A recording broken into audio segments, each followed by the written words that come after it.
whatever medium you happen to be watching on, Facebook, YouTube, Periscope, wherever you happen to be, just go ahead and send your questions in. And we are, at this point, going to look at one or two things maybe that we've been talking about this week. There were some people who had sent some questions in that are more involved, and we're going to look at those next week, hopefully. But this evening, we're going to start off with somebody asked a question, and it's a pretty good question. They asked a question about how come sometimes you see things that seem like they're out of order in the Old Testament.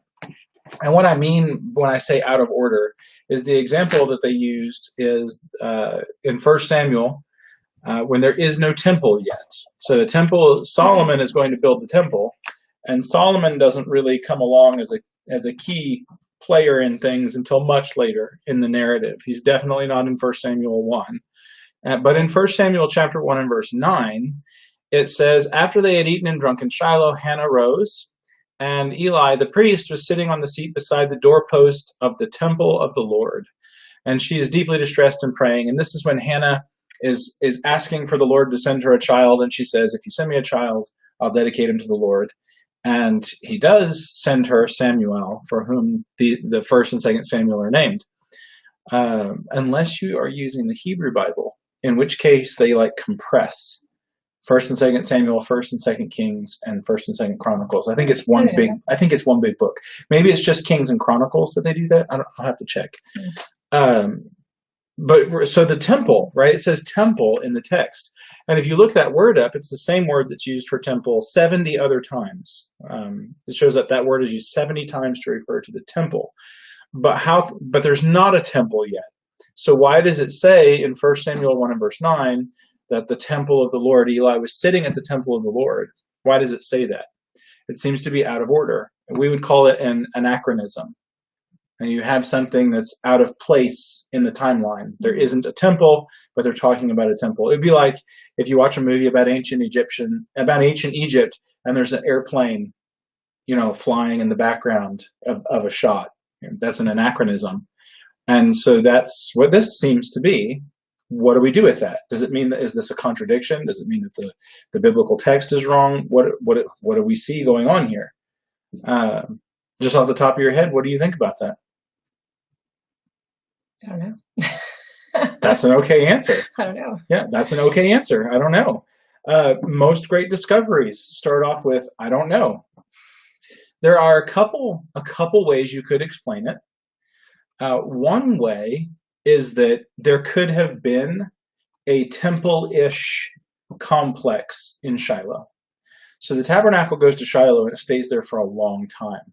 And when archaeologists have dug it up and kind of excavated the areas there, there is a temple-like complex. Like later when Solomon actually builds a temple and all the structures that are associated with it. Mm-hmm.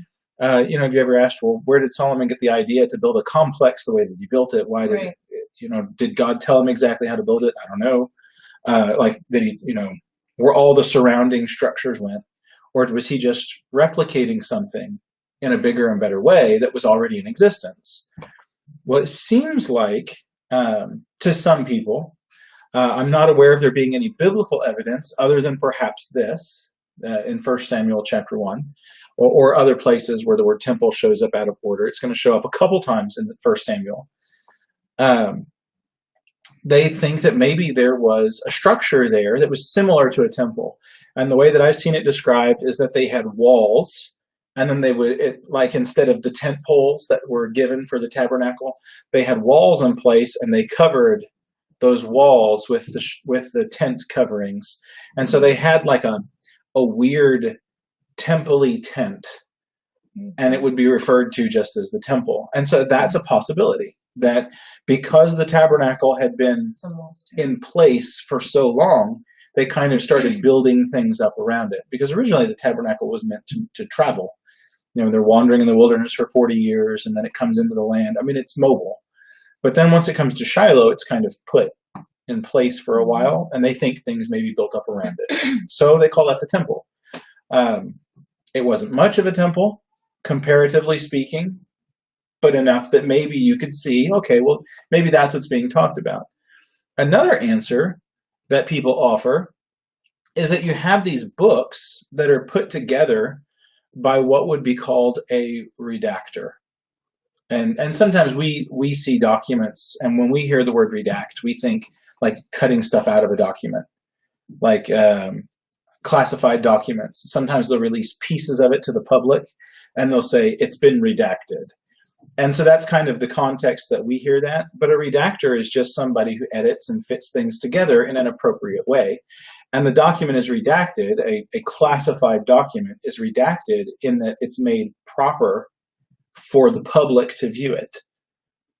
Because when you make something public, everybody knows it now, even your enemies. And so there is some redaction going on there seems to be in these Old Testament books. For example, Deuteronomy, which is written by Moses. Deuteronomy contains details about Moses' death. How did he write those? Somebody wrote them, but it probably wasn't him, unless he wrote down this stuff and then he went off and then he prophesied his death. There are things like where Deuteronomy says that Moses was the humblest man who ever lived. Did he write that? So there's some evidence of what we would call a redactor, and the word editor makes people nervous for some reason, but it's very similar, where you have this information that God has given his people and somebody is putting it together. And it could be one of the instances where in the manuscripts that we have, maybe a long time ago, one of the redactors just stuck the word temple in because it was in a fixed location. It was the place that they went. And in order for the story to make sense to the people who were hearing it at the time, the word temple fits better. And we do the same thing with that before people get upset. We translate, whether it's the Old Testament or the New Testament, and it's being translated into English, we translate it in a way that makes sense to people today. And so there will be idioms that maybe a translator will kind of tweak so that it makes sense to a modern English reader. And so that there actually was a temple complex, something like a temple complex in Shiloh. But it doesn't mean when you come across things like this, it doesn't mean that the Bible made a mistake. Right? There are other explanations. Because if this was a big mistake, somebody would have noticed. Mm-hmm. Right? So somebody would have come along and said, wait, this isn't right. And it would have been a bigger discussion until it wouldn't have waited to become a discussion until you get to the 19th and 20th centuries. And really that's where things like this became a big deal, where all of a sudden people were making a big deal about this seeming anachronism or this word that seems to be out of place historically. But if it really was such a shocking thing, right. I think that it would be talked about before then. Mm-hmm. And maybe it was, and I'm just not aware of it. But these are things that you'll see from time to time in the text, and normally there's an explanation for why it happens. Because the Bible, when you think about it, is written in human language, and the purpose of human language is to do what? To communicate. To communicate to people. Yeah, to people, right? That's the point. And so when God's will is then put into human language, it has to still do its job. It still has to communicate. I mean, if we're going to be absolute purists about it, then let's just not have English, right? Only Greek for the New Testament, and really only Greek for the Old Testament, because the Septuagint is like the best out of all the anyway, I'm kind of partial to the Septuagint. Only the original languages. Right? But we don't do that. We're okay with them translating it into English because we understand that human language, the purpose of human language is to communicate to humans. There are ideas and the language is really just a vehicle for an idea. And as long as the idea is getting moved along, then the language is doing its job. I had a teacher one time in high school explained that words are like boxcars for a train. And the boxcar itself has nothing in it. It is a person who takes an idea and puts it in the boxcar and then wants that payload or that cargo to travel to another person who can then unload it And the way that you move the idea from one brain to another is language. And so there is a divine idea, right? We would use maybe the word wisdom. That's how the Bible kind of talks about it. There is divine wisdom that God wants humans to know, and he has chosen to use human language to convey that. So he's doing the same thing. He's taking these boxcars, he's putting his ideas into the boxcar, and he's moving those things over to people. Well, it's in Hebrew in the Old Testament. I don't speak Hebrew. So I need somebody to take that idea out of the Hebrew box, out of the Hebrew, car, and put it into an English one, and then push it to me. And so you're moving around the idea. You're going from language to language. It's not necessarily the precise words that are important, but the idea that is getting put in the box. And so that's something to consider when you're translating from one language to another. And we run into that all the time when I'm trying to put stuff into Spanish, right? Because I do a horrible job of this, right? She is fluent in Spanish and I am not. And so I'm all the time trying to make Spanish do what English does. And Spanish doesn't work the way English does. It has a different logic behind it. And so I'll all the time ask her, how do you say this in Spanish? And she looks at me and she goes, you don't say that in Spanish. You would say it like this. And I'm like, well, that doesn't make any sense. Well, right, because it's a different car. It's the same idea, but you have to put it in the train car that works for the language that you're speaking. And idioms are really difficult to translate over, like a cat on a hot tin roof. Do they have that in Spanish? No, I don't think so. So I don't know all the idioms, so I don't know. Okay. I'm not as fluent as you give me credit, but I'm fluent enough. Fluent enough. That's right. So you'll see stuff like that. Anytime you're dealing with a human language, you're going to see stuff like that, where it's the idea that really matters. It's the idea of what the author is trying to get across. And so regardless of whether or not that's how that ultimately is explained, is it a redactor coming by and making this make sense for people who have only been alive since the temple, or is there a temple-like structure in place in Shiloh? I think both of those are decent answers for why you would have a temple talked about before there is a temple. Another idea is that it just means palace. Because the word is also translated 10 times as palace, which would just mean like a dwelling place for a king or somebody really important. And so it could be something more along the lines of the house of the Lord instead of the actual temple structure like we think of when we hear the word temple. It could just mean the Lord's palace. And so that's another explanation. And that's why when you come across these word questions, they're really some of the most complicated questions, because when you're dealing with language, when you ask a question about this language in 1 Samuel chapter 1, you're really asking a question about ancient Hebrew. And you're asking a question, if you're basing it off of the Septuagint, you're asking a question about a Greek translation that was made in around 250 BC. So your question about the language spans at least 2,200 years. I mean, it's a big jump because you're dealing with culture, you're dealing with the way words are used, and so the word questions are difficult. I don't know, it's just loosely related, but this makes me think about where I guess Paul says not to argue about words. Like, oh yeah, we definitely shouldn't argue about words, because especially when it's a translation, it's not the original language, and so it can be translated different ways, and so we shouldn't be like a little vehement. No, this is the word, and I mean, I just, if it's something small, small, to just remember that it's a translation and we don't have to be quite so dogmatic about exact translations, but rather the idea being it's the idea, right? Yes, it's the idea that matters. And you're right. The passage that you mentioned is in 1 Timothy chapter 6. And it's interesting that it's talking about doctrines, which are teachings. And he says, if anyone has a different teaching and doesn't agree with the healthy words or the sound words, sound means healthy, of our Lord Jesus, and doesn't teach what accords with godliness, he is puffed up and conceited and understands nothing. He has an unhealthy craving for controversy and quarrels about words, fightings about words. Oh no, it's his quarrels. Right. That's right. You can say fighting. Fighting. It says quarrel. Fisticuffs. Which produce envy, dissension, slander, evil suspicion, constant friction among people who are depraved in mind and deprived of the truth. And so you're right.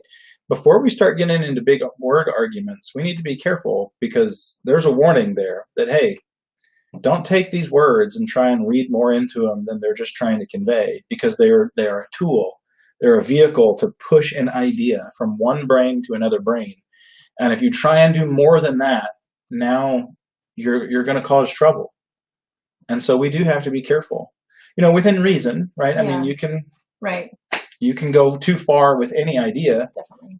But generally speaking, it's the idea that we're after, not the specific wording, especially when you're moving in between languages. And so that's something to consider. Hey, Tracy Chapman. She waved. So that was like the question that I recently got that I felt like we could cover that wasn't too involved. And so did you have any, if y'all have any questions, go ahead and send them in. Or this is going to be a short Bible study. Yeah, it'll be short tonight. Tracy's got one. I can sense it. Come on, Tracy. So didn't one of the boys have a question this morning? We've been having a lot of questions in our daily reading about David. Oh, yeah. And about when you read about the way he's, when you read how he's written about, and you see the things that he did. Yeah. And God still blesses him and is on his side. Seems like. Yeah, it's not fair. And how Saul is punished for doing things that would seem to be about the same level of bad. Mm-hmm. And he's punished, but David's not, in the same way, at least. Well, David does get punished for things, but the kingdom is taken away from Saul, and David also does things that are not right. So anyways, we just had a lot of questions about that recently. Yeah. And that's an interesting thing when you read through the story of David. He does stuff that in my mind is just as bad or worse than Saul. I mean, mass murder, all this. I mean, he does some bad stuff. He's very ruthless. And so at times, and other times he's very merciful. And so it's just interesting that I always tell people, or I make mention that I'm very glad that my life is not recorded in the Bible, because you get the good and the bad. And I think that's on purpose to a large extent, because if all you read about David was all these perfect things where he did everything right and he never did anything wrong, you'd have to sit back and you'd have to go, he's not a real person. Yeah. Who does that? Who does everything right and never does anything wrong besides Donald Duck? I mean, who's always wrong? Who's never? How's never that go? wrong, but always who's right. Who's never wrong? Who but never always dreamed right? of starting a fight? Yeah. No one but Donald Duck. Yeah. So that's important, that when you look at the leaders, they're flawed. Even the one who is held up as the type of the Christ to come, because David is not the Messiah. And so those details, if nothing else, they kind of solidify that. David's not good. Even though the Bible is complimentary about him, it'll say he did everything that God wanted, except for that matter with Uriah the Hittite, which there's more that he did that wasn't good. But I mean, it's just giving you this general picture. He generally did what God wanted him to do, but there were some things that he did that were really wrong, and that's important, because he is not the Messiah. And so even in the people who kind of give you a picture of Jesus, they give you a broken picture, and they fall way short. And that will be every hero in the biblical story. They are all deeply flawed individuals. And that's important to remember. They are deeply flawed individuals, because they are not the deliverer. They are not the redeemer. They are not divine. They're not Jesus. Helps you see how much greater Jesus is. Mm-hmm. It also gives you a little bit of comfort to know, because you can look at these great heroes of the faith and think, wow, I don't measure up to them. I am not as good as they are. But when you do recognize, oh, okay, they were flawed too. They made mistakes, but they were still faithful in the end. Then it gives me hope that there's hope for me. Though I'm not perfect, I can still be faithful and still be pleasing to God. Yeah. And it also shows just how merciful and forgiving he is. He is so gracious and is willing to cleanse us of everything that we're repentant of. He'll forgive it, even the terrible things that David did, causing Uriah's death and the death of many, many others, taking a woman that was not his wife and was someone else's, and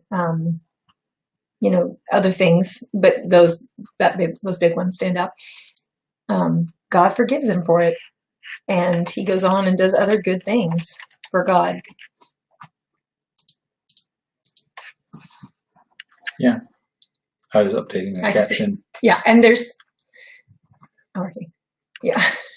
Yeah, so we to kind of cap that off, some of the things that David does will become issues in the New Testament. And maybe we can talk about that at a later time, like in Matthew chapter 12.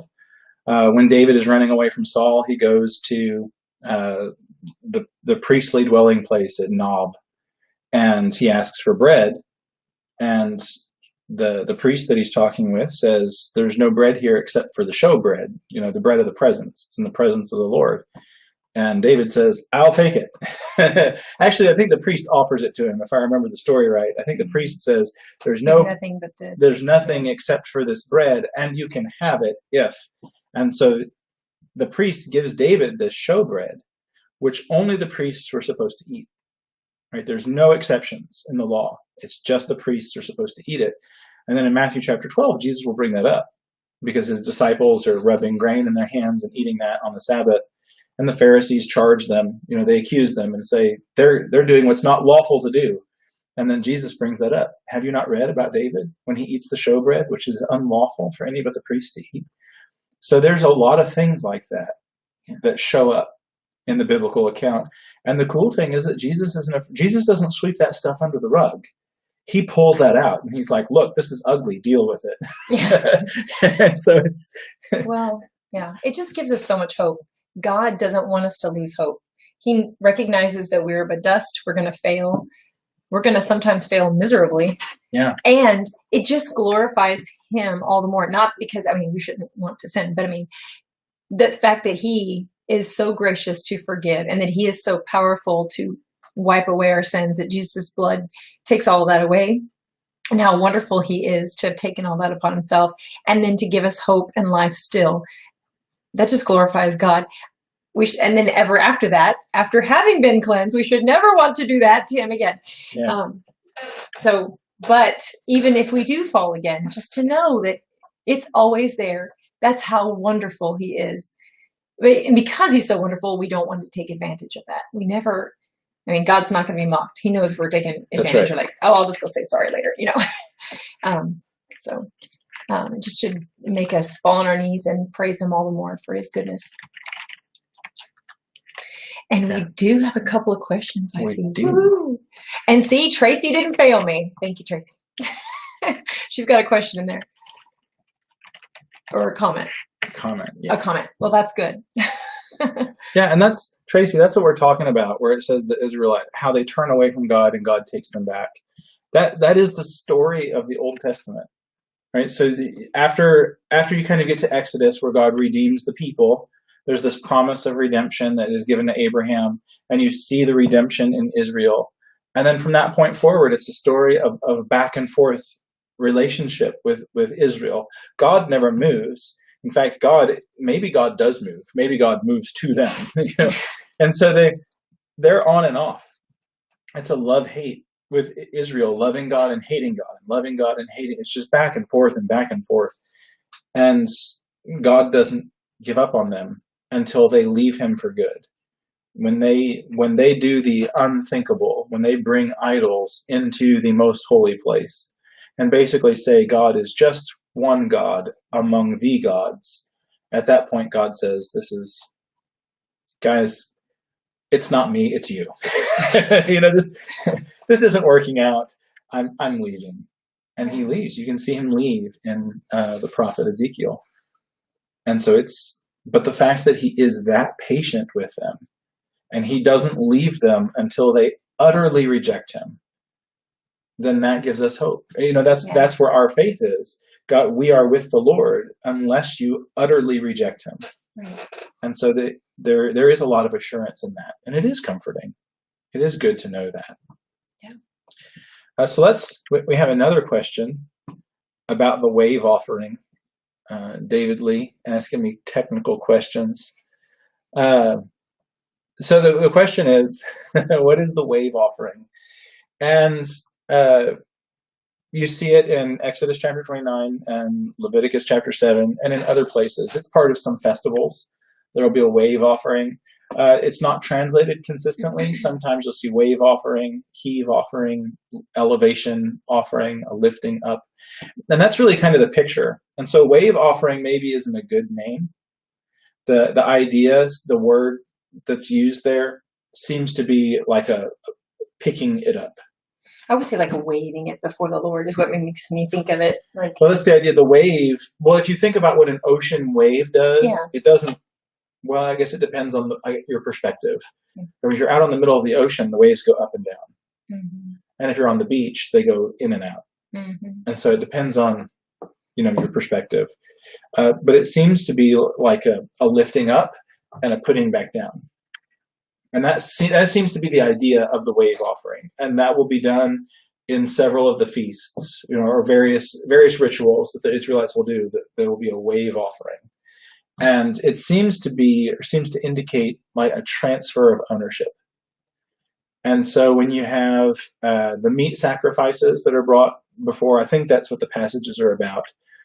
In Exodus 29, it's about a meat offering. A ram is brought and it's sacrificed, and it will be consecrated through the wave offering. And it's almost like the wave offering then gives different ownership. This was somebody else's, but now it's brought before the Lord and it's elevated.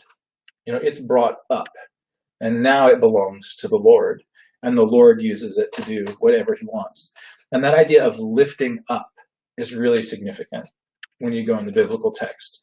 And so there is a sense in which Jesus himself is an elevation offering, because he actually uses the phrase himself, when I am lifted up. Talking about the crucifixion. Wow. Yeah. And so there's this idea in which he is there among people, and then he is lifted up, very much like the wave offering is lifted up before the Lord. There's also the day that Jesus was raised, right? They do days differently than we do. So Jesus is raised on what we would call Sunday morning before the sun rises. And then that morning, around the time of the sunrise, the priest would be in the temple, and they would do a wave offering of grain, a wave offering of the first fruits. Mm. And Jesus is lifted up. He's raised up in his resurrection. And you have the priest lifting up the first fruits. And Jesus himself is called the first fruits of the resurrection. And so there's all these different pictures where something being elevated up and given to the Lord comes into play all throughout the biblical text. Wow. And so I think that's the image. That's the importance of the wave offering, is that image of something being lifted up and given to God. Hmm. And then if you pay attention throughout the rest of the biblical text, every time you see something being lifted up, there's normally a reason why the writer would include that. Mm-hmm. And that'll be the bronze serpent is lifted up on the pole. Yeah. All these different things are raised up, and it's important. So I don't know if that's if that kind of helps give some context maybe to that offering, but that seems to be the idea: the transfer of ownership to God, and it happens through this elevation, this being lifted up. That's a neat picture. It's amazing, all the connections. Yeah. And so there are some churches that will have like the name elevation in the name of their church. I don't know, but I've often wondered if that's where it comes from. Oh, I thought it was just to be like hip. I don't know, maybe. But I've wondered. Modern. I mean, I don't know. I've never asked somebody. Yeah, no, I'm just kidding. And because I normally don't think of it when I'm talking to people. But now maybe I'll make a note to ask the next that'd time. Be really cool. Next time somebody says, "Oh, I go to Elevation," like, why is it called that? Yeah. Is it the wave offering? I don't know. They might look at me like I'm crazy. Well, make them think. That's right. Make me think. Be a good conversation starter. That's right. We can both learn something. That's right. So that's all the questions that I know of. Did we cover the ones? We covered the ones that the boys had.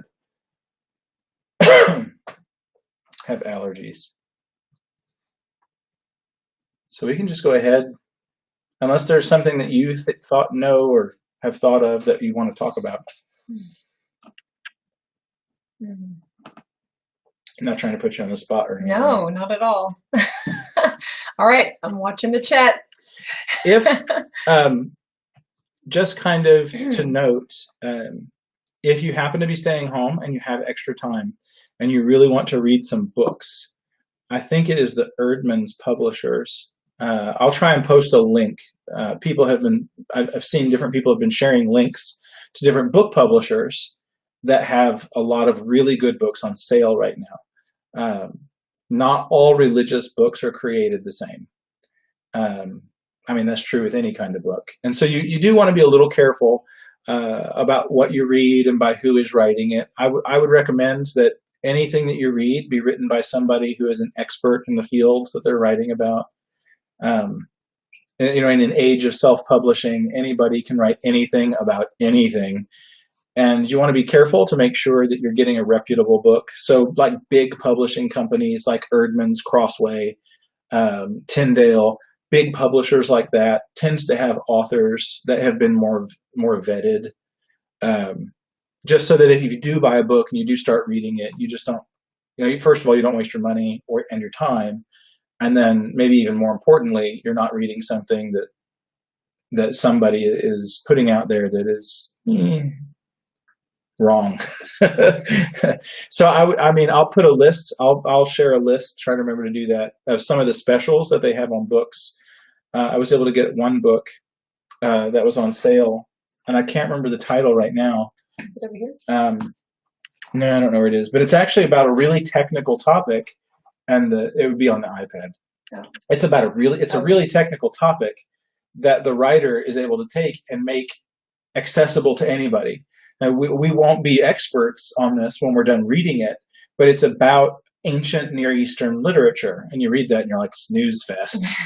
But when you think about the thing we were just talking about with the temple and that word that's used there, and why is that word used, that's the kind of stuff that this book is about. I think it has something to do with like hidden treasures from the ancient East or something like that, ancient Near East. But understanding the culture and the time in which we see Israel in the biblical account. And it's a very good book. The guy is very careful to note that the Bible seems to be different from many of the other types of literature that we see. It's very accurate in everything that it talks about. And so, he does a good job of making this very complicated, sometimes kind of boring. It could be pretty boring, talking about ancient Near Eastern cultures and cuneiform tablets and all these things. It could put you to sleep, but he does a really good job. He makes it interesting. He brings the topic to life. He presents it in a way that anybody could read it. And so if you've ever wanted to know more about the history of Israel, and if you've ever wanted to know, Dan King suggested CEI Bookstore. I don't know if they have any specials or not, but they do. They have good material. And so if you check out their website, it's just CEI Bookstore. There's also, what's the other one? I think CEI is the one now that I was thinking of. Anyway, so he takes this topic that could be really uninteresting. And so if you've ever been thinking, I want to know more about the history of the world when Israel is around, ancient Israel, this would be a book that you can read. I think it's called Hidden Treasures. Okay. And it talks about the ancient Near East and bringing those things up. Oh, we got another question. And it's a question. Why are you guys doing this to me? Okay. Do we want to do this? Oh, we're out of time. You can always tackle that one next week. I actually had something too. So I think mine might be easier. I think that we can probably do it. Jeff Listenby asked. He said that he's heard people use the story of David and Jonathan to justify homosexuality. And that is a really involved question, but I think we can address it quickly, and maybe we can come back to it next week. We can start with that maybe. What was your question? I was going to ask about prayer and fasting, like the role of fasting in our prayer life. That's not a short question. Oh, it's not either. No, okay. Yeah. Well, I don't want to put you on the spot. But. So let's start with Jeff's question, okay. or his. I guess his statement. It's not really a question, but we'll talk about it like it is a question. So you have David and Jonathan, and they have a very interesting relationship. Just to kind of give you background, if you're unfamiliar with the story, King Saul is the first king in Israel. Israel comes to Samuel, who we were just talking about a little while ago, and they say, hey, we want a king. We want to be like all the other nations. And when you kind of take a step back and look at what's going on, there are some armies that are coming, and they're about to invade Israel. And the leadership in Israel is lacking. And so Israel they're tired of going into bondage and out, and in and out, and in and out, in the judge cycle, where they'll be good for 40 years, and then they're slaves for 40 years. They're tired of it. They want a king. They think maybe if we have a king, all of this will stop. And so they're looking for an answer to a problem that they're creating themselves. But anyway, that seems to be their thought process. So Saul is named the king, and one of Saul's sons is named Jonathan. Well, Saul does some things that are silly, and God basically says, you're not going to be the king anymore. I'm going to take the kingdom away from you and your family, and I'm going to give it to somebody else. And Jonathan is one of those sons who just now, even though he is a prince in Israel, he will never be the king. Because God said through his prophet, I'm taking the kingdom away, I'm going to give it to somebody else. That somebody else happens to be David. Samuel will go and he will anoint David secretly, and then there will be a big conflict between Saul and David for quite some time. David will be king in part of Israel for 7 years, and he will be king over all of Israel for 33 years. But in the middle of all that tension, where Jonathan's father is continuously trying to kill David, he's setting traps for him, he's sending him on dangerous missions, hoping that he'll be killed. He just has it out for the guy. In the middle of all that, David and Jonathan are friends, very, very good friends. And sometimes the language that is used about the friendship between Jonathan and David causes a modern reader to say, oh, well, maybe there was something there more than friends. Maybe they had a different kind of relationship than it just